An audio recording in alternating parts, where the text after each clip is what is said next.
everybody, welcome down to my YouTube channel. I'm so sorry I don't have a crazy video for you where it's super cinematic. I've been sick and I've been focusing on recovering. So I'm gonna do a video here in my living room about something I consider one of the greatest achievements in my life, but also something that I struggle with on a daily basis, and that is my weight. If you're someone who's constantly struggling with the scale and stuff like that, I'm currently struggling with it too, and this is how I've restructured what I do on a daily basis. And my focus is from August to October to really just commit to a restructuring and a reset of my life, physically, mentally and emotionally, and to have the glow up of the gods. Before I start, let me show you guys my nails.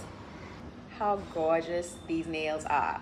I got them at Sh.woah Beaute house down in Negombo. They are so professional and they will take care of you so well. All of the services that I tried were fantastic. So, new nails out of the way, let's go right to the beginning. So for reference, this was me a few years ago. I was about 115 kilos here. Mentally, I didn't feel as big as I was. It was an issue for me, but also because of genetics. My entire family was overweight. So I just thought that this is normal. This is how it's supposed to be, which is the biggest lie.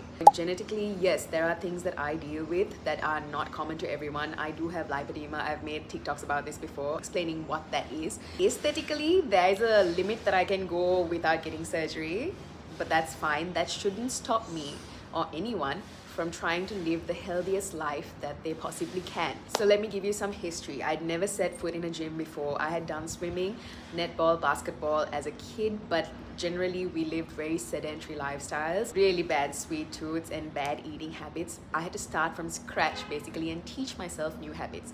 What the whole weight loss thing is just rewiring your brain. When it comes to fitness and movement, I've done a lot of things. I know I look like a fatty. I am a fatty. Also, when I say that the F word, I mean no disrespect, okay? It's just an adjective like short, tall. It's not offensive. I'm not putting myself down. It's just most people would describe me as that. And I'm okay with that. Not putting myself down. I don't want anyone to think that. And the word fat has been used in such a negative connotation that most people think that it's offensive. It's just a word. My journey began in about 2012 when I started going to the gym with a bunch of office friends, and since then my weight has yo-yoed. I've lost a lot of weight.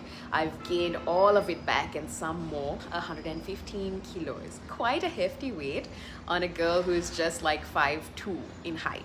The biggest thing that I struggled with is not having a routine, cravings, and not staying consistent. Those were my three key areas where I struggled and I kept failing. So let's break it down and see how we can combat these three areas specifically. Number one, nutrition.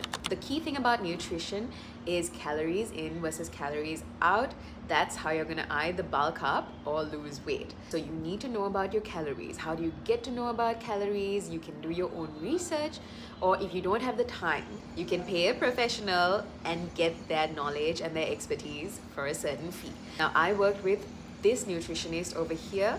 You can check him out on socials. I currently am under his plan. He's really good. When I worked with him, I lost about 20 kilos over a period of around 6 months. So many people out there who you can get and who will give you good advice and guidance. I would highly recommend working with a nutritionist, or you can get something like MyFitnessPal and log everything yourself and come up with a plan for yourself. Either way, if you're aiming for a few calories, like 100, 200 calories under your maintenance, that would be fine. I'm sure you'll lose weight gradually over time. Number two, and I think one of the most important things that I struggled with, is having a routine. Now, when you don't have a routine or a schedule in place, things tend to not get done. Remember in school, we had a timetable, right? Like 9 o'clock this period, 10 o'clock lunch, whatever.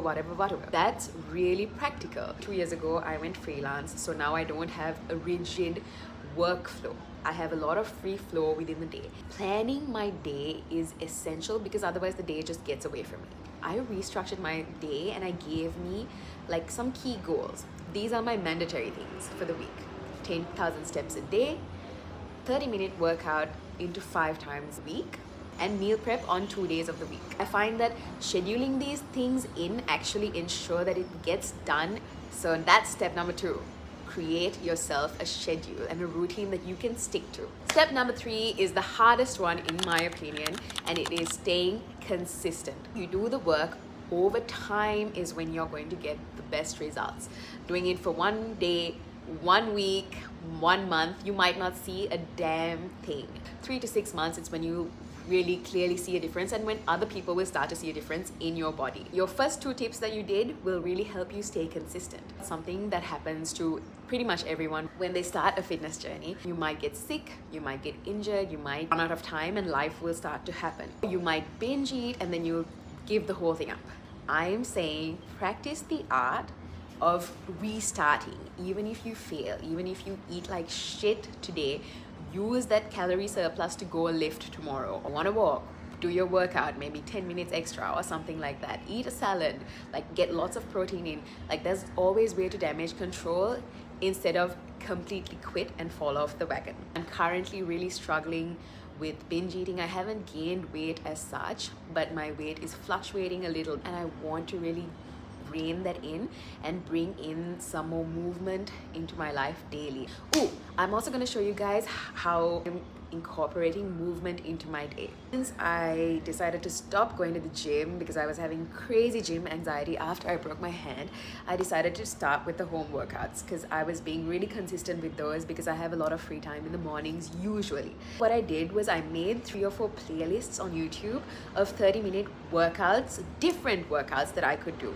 So one is yoga, one is Pilates, like a beginner mat Pilates, and I have 2 kettlebells at home. So there are kettlebell floors which go for 20 minutes, 30 minutes. The last thing that I am planning to do is a little dance workout. I get like great cardio and a lot of steps in also when I do dancing. So because I have these playlists made, whenever I know that I have to work out for the 30 minutes, all I have to do is go put YouTube, pick one of any of these videos that I'm feeling in the mood for, and I do it. And so it's not repetitive every day. Just 30 minutes. 30 minutes is nothing out of your entire day, but 30 minutes over 5 days of the week, that adds up over a month. Doing a little every day definitely goes a long way. Never disregard the little workout that you're doing. You do it every single day. You will feel better, like your body will physically feel better, and you'll be able to push more within 3 to 4 weeks. I promise you this is just magic. So when I started working out, I did a lot of things. Walked, I've run, I've cycled, I've swum, I've lifted weights. I think lifting weights was the one that most appealed to me. It helped me a lot with my posture and with my self-confidence. Weightlifting was the thing that I stuck with for the longest time. About 2 years ago at the gym, I broke my hand, and ever since then, I've really struggled with going back to the gym. I completely fell off of it, and I tried going again in the beginning of this year, but it didn't really work out for me. And I was like, how many times is this gonna keep happening? Last year, I went on this 10,000 steps journey. I documented it on TikTok, and within 6 months I had lost like 10 kilos, and I felt amazing about myself. My body had changed a lot as well. The thing that works for me is the thing that I can do consistently. And when it comes to fitness and health, there are so many varying things that you can do. There's Pilates, there's yoga, there's swimming, there's badminton, there's racket sports, there's like basketball, netball, CrossFit, traditional weightlifting, marathons. Like there is an endless stream of things that you can do. And same when it comes to nutrition, okay? The paleo, keto, carbs, no carbs, vegan, vegetarian, whatever, you name it. So what's the best thing for you? Let me tell you, the best thing for you is a thing that you can do consistently. It does not matter what the stream is. The best exercises for you are the ones that you enjoy and you look forward to doing every single day or every single week. Diet for you is a diet that you actually enjoy eating every single day, because trust me, if not, you're gonna quit. Pick one. Even with meal prep, I found that instead of making new things every single day, prepping one thing that I really like to eat for like 4 days, that worked for me. I'm not thinking about what to cook every single day, so I feel like that's a smarter way, but to each their own, okay? You pick what works for you. And that, I think, is so key in consistency. Finding things that you like to do and pre-planning them. When you have too many choices to make, you can be completely overwhelmed and not do anything. And we want to avoid that. We want to make an active lifestyle like the easiest thing to do. So that's why it's easy. Like if you have a friend group who goes to play a certain sport every single week at a certain time, it's already structured, and you know, like Wednesdays at 6:30, this is what I do. So I'm just gonna go. Does that make sense? Okay, So I think in the future I will take you guys through meal preps and maybe like a week of workouts or something like that. If this is a video that interests you, let me know. If this is a topic that interests you, let me know, because I can make more about this, because it's something that I think about constantly. I apologize for not being able to do the aesthetic kind of vlogs that I usually do. Hope this is okay, and I hope you guys enjoyed this and got something of value out of it. I will be back with the regular types of videos as well, just as soon as I am well enough to go out and about and shoot with all of the other things that I have going on as well. Okay, I love you guys. Thank you so much for watching. I'll see you later. Bye.